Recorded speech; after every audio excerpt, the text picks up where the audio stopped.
Buju Wakanawia Wagosh Indigu Migizi and Dodem Gazagasquaji Mekag Hindunjaba. I'd like to share a few words of encouragement for everyone who's putting themselves out there in the humbling position of being a student, trying to learn about our language and culture, or the also humbling experience of being a teacher who's trying to teach others what they know about our ways and our language.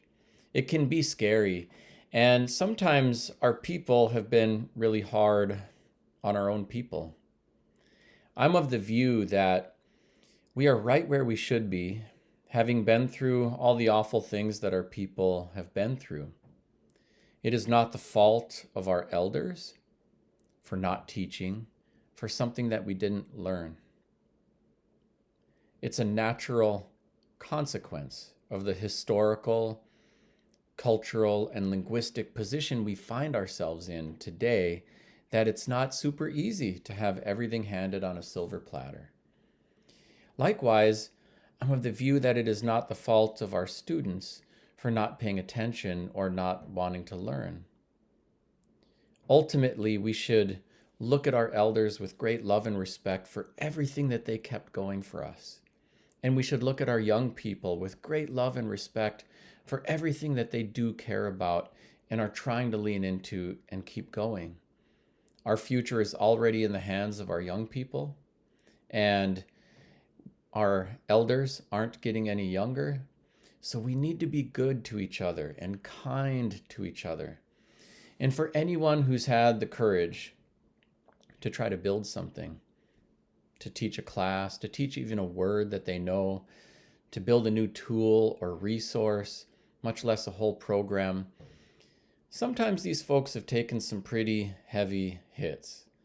And it can be very disheartening for those who lean into the work when they feel torn down and unsupported or disrespected by other people in the circle.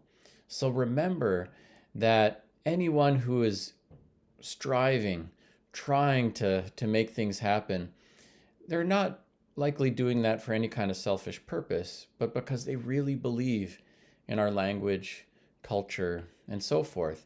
And so we should be kind to them, respect them, support them. We've been, as a part of colonialism, conditioned to be mean to each other. It was how the British, when they were taking over Ireland, would take a bunch of Irishmen as conscripts in the British Army and use them to go kill other Irishmen. Here in the United States, they would take members of some vanquished tribe and hire them as scouts in the US Army to go kill members of the next tribe. We've been conditioned to be hating on each other and mean to each other. And we are conditioned the same way within our native circles. It's part of oppression dynamics. But when we are mean to ourselves, low self-esteem, I can't do it, I'm dumb, substance abuse, suicide, when we're mean to one another, crabs in the bucket, he doesn't know what he's talking about, he just sold our language to a corporation, bet he has a beaded pen and a beaded briefcase, whatever. Or when we are mean to other people from other marginalized groups, homophobia, anti-Black, all of those energies preserve white supremacy and English language dominance. It is advancing the colonial effort and hurting our people when we're mean to each other.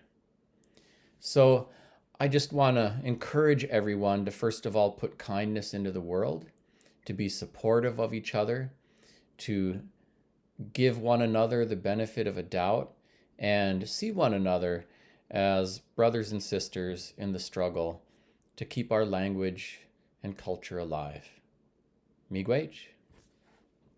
Thanks for watching today. I'm Anton Treuer. Let's keep in touch. I'm active on social media, and my website has lots of information on my books, speaking engagements, free Ojibwe language resources, resources for teachers, and more. Miigwech.